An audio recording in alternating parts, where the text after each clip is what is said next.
tentang pencemaran lingkungan pengaruh deterjen pada paket bahan. Sebelum kita mulai, langkah baiknya kita memperkenalkan tentang alat dan bahannya terlebih dahulu. Ya.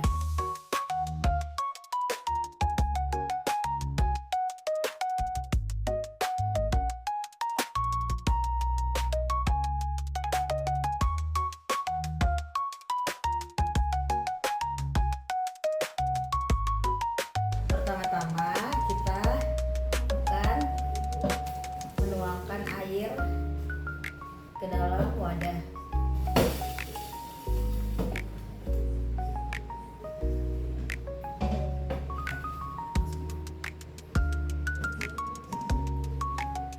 Ya, kita masukkan airnya sebanyak 1 liter. Kemudian Kita masukkan deterjen ke dalam botol. sebanyak 2 sendok.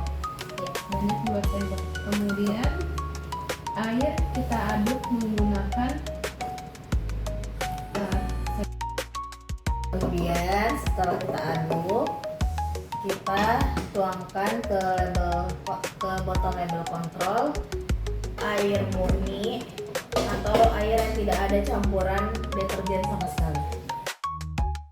Langkah selanjutnya adalah kita memasukkan botol yang sudah tercampur deterjen ke dalam botol dengan larutan 100%. Kita tuangkan sampai 500 ml. Kemudian kita tambahkan air ke dalam air deterjen yang sudah berkurang sebanyak 1 liter lagi. dituangkan sampai ke 1 liter kembali. Kemudian Kita tuangkan kembali ke dalam botol dengan larutan deterjen 50%. Kemudian setelah berkurang lagi, air kembali diberikan air murni sebanyak 1 liter lagi. Kemudian kita tuangkan kembali ke dalam botol dengan larutan 6,25%. Tuang kembali sampai 500 ml. Dikarenakan air murni tadi habis, mari kita lanjutkan untuk menambahkan air ke dalam wadah yang sudah berisi air deterjen.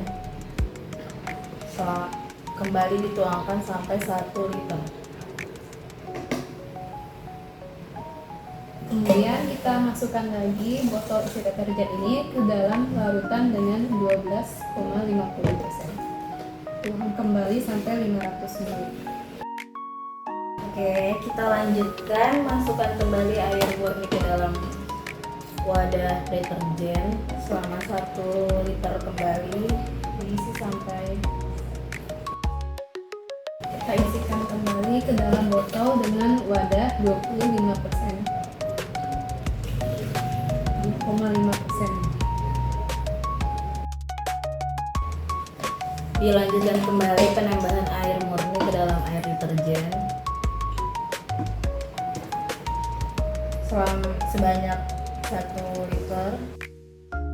Kemudian kita masukkan lagi ke dalam wadah dengan konsentrasi 3,10%. Langkah selanjutnya adalah memasukkan tisu ke dalam tiap-tiap gelas yang akan dijadikan uji coba. Oke, langkah selanjutnya kita masukkan air murni ke dalam gelas murni dengan sendok yang berbeda dengan yang deterjen agar tidak terkontaminasi oleh deterjennya. Kita masukkan ke dalam botol yang sudah ada tisunya sebanyak 3 kali. Kemudian kita ganti dengan sendok yang sudah kontrol kontaminasi oleh deterjen. Kita masukkan ke dalam gelas yang 100%.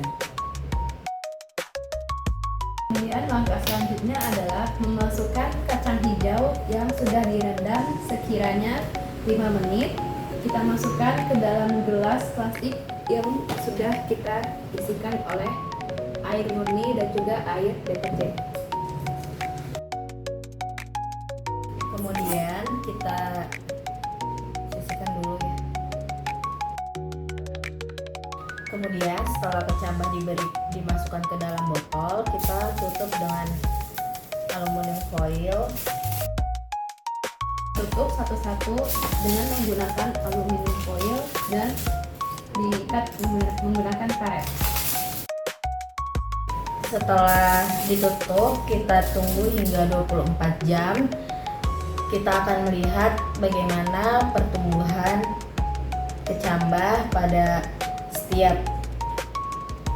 botol dengan konsentrasi yang berbeda-beda. Kemudian kita menunggu selama 24 jam. Kemudian kita akan melihat hasil setelah kecambah kita beri deterjen dengan yang tidak kita beri deterjen.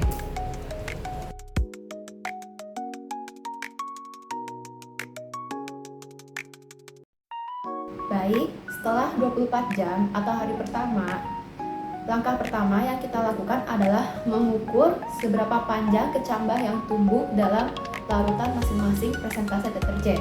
Kita ukur menggunakan penggaris ini ya. Sebelumnya kita keluarkan terlebih dahulu kacang hijau ini dengan melepaskan tutupan aluminium foilnya. Ini sudah saya buka masing-masing gelasnya, sudah saya buka tutupan aluminium foilnya. Saatnya kita mengukur masing-masing kacang hijau pada presentase deterjen masing-masing. Selesai. Baik, hari ini setelah 48 jam kita akan mengukur kembali hasil kecambah yang telah dicampurkan dengan air deterjen. Setelah pengukuran akan dicatat pada tabel konsentrasi larutan deterjen.